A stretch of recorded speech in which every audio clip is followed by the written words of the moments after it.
They say love grows deeper with time, that after the children are grown and the years are behind you, you're left with each other, just two souls, side by side, sharing sunsets and silence. But for many women, something unexpected begins to stir in the quiet of those golden years. Resentment. Not loud, not angry, not even fully spoken. It arrives gently, like the turning of seasons. One morning, you wake up next to the man you've shared a lifetime with, and instead of warmth, you feel distance, disappointment, even grief. If this sounds familiar, you are not alone. So many women over 60 are silently carrying this weight. They ask themselves, why do I feel this way? After everything we've been through, the birthdays, the bills, the good years and the bad, why do I feel resentful of the very man I once dreamed about? Today, we're not just going to explore that feeling. We're going to sit with it, understand it, and gently open the door to healing, because resentment isn't the end of love. In fact, it can be a signal that your soul is still longing for connection, still hoping for change, still believing in more. Let's begin. In the early years of marriage, there's always motion.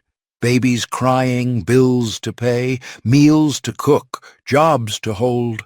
Life moves so quickly, you barely have time to breathe, let alone reflect. But after 60, things start to slow. The children may have moved out, the career has retired or become less urgent, and in that stillness, women begin to notice things they once ignored, like the way he never truly listened, or how he assumed you'd always take care of everything, the laundry, the dishes, the emotional labor, or how intimacy quietly faded without a word. These realizations don't come in one big wave.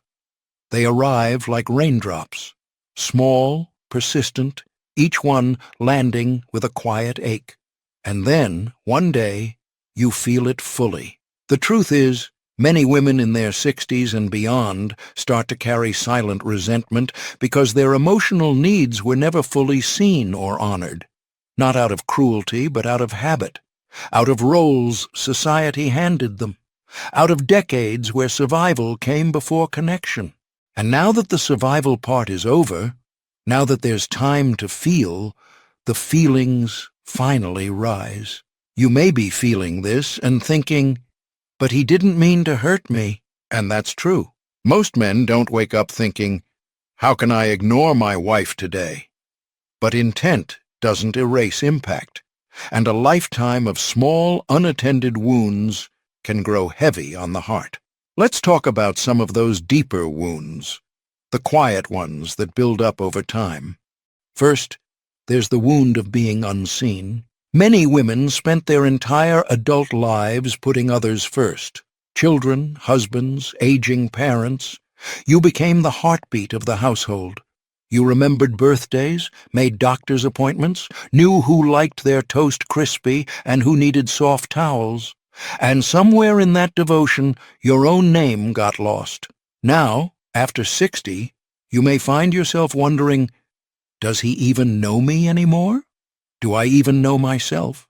It's not just about romance or attention. It's about being acknowledged as a whole human being, with thoughts, needs, dreams that still matter.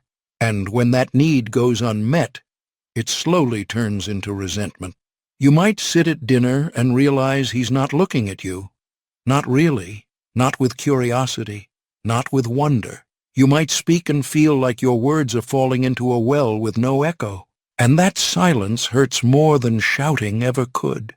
The second wound is the one of emotional labor. For decades, you've likely been the one managing the invisible work, remembering appointments, noticing when someone's upset, making sure birthdays are celebrated, smoothing over tension. These tasks rarely get acknowledged, but they take energy, deep, emotional energy. After 60, that energy runs lower. The well you once poured from so freely now feels dry. You want, need to be cared for too.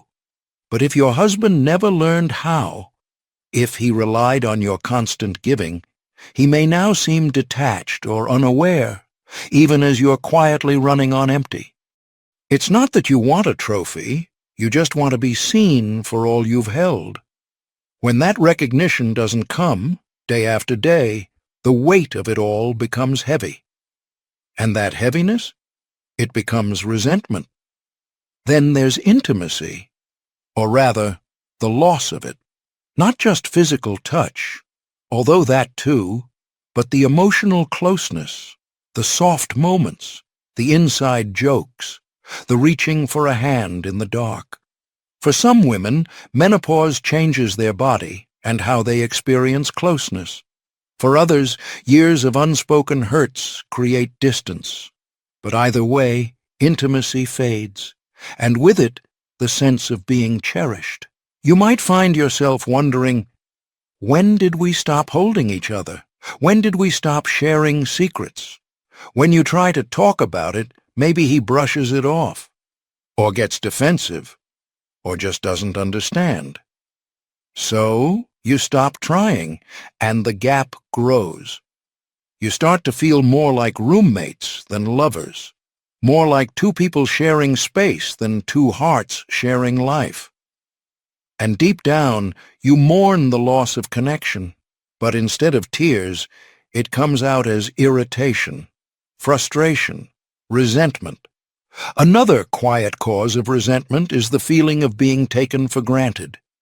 After decades of being the caregiver, the planner, the peacekeeper, you might feel like it's just expected now, like your efforts are invisible.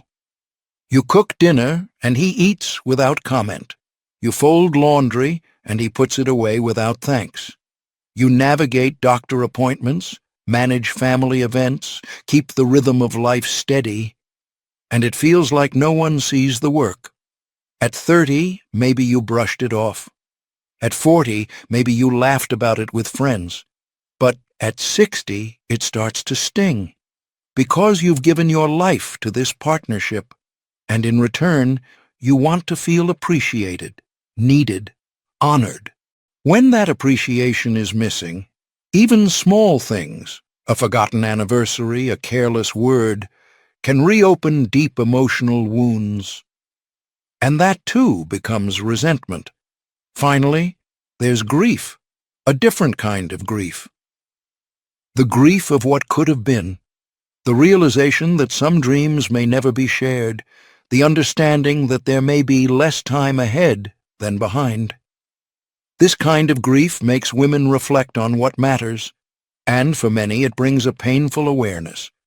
I wanted more closeness, more joy, more understanding. And when you look across the room and see a man who doesn't seem to notice that ache, that gap between the life you imagined and the one you lived, it can make the love feel hollow, not gone, but different. Resentment is not always anger. Sometimes it's just sadness wearing armor. So what can be done? Can a marriage that's lasted decades still bloom again? Yes, but not by ignoring the pain, and not by blaming each other.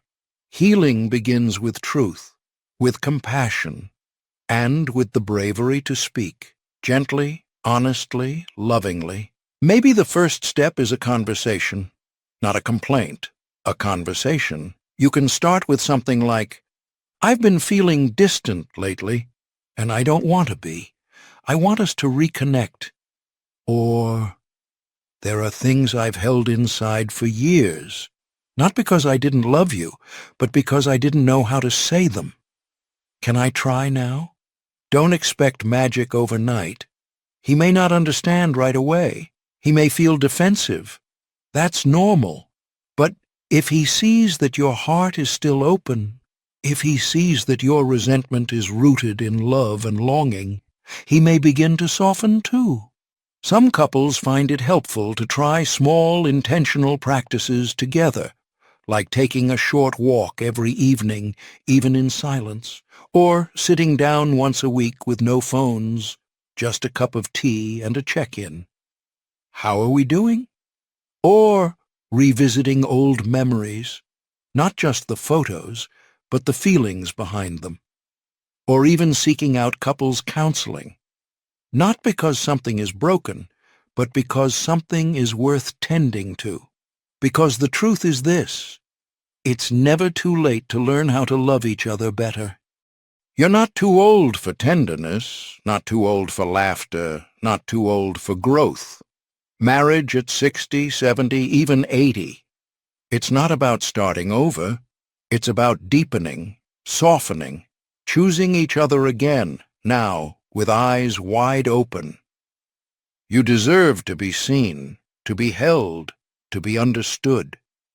And if you're feeling resentment, it doesn't mean the love is gone. It means the love is still there, waiting for light, waiting for breath, waiting for both of you to tend to it once more. If this message touched you, if it reminded you of your own story, share it. Send it to someone you love. Start a conversation that may just bring healing, because you are not alone.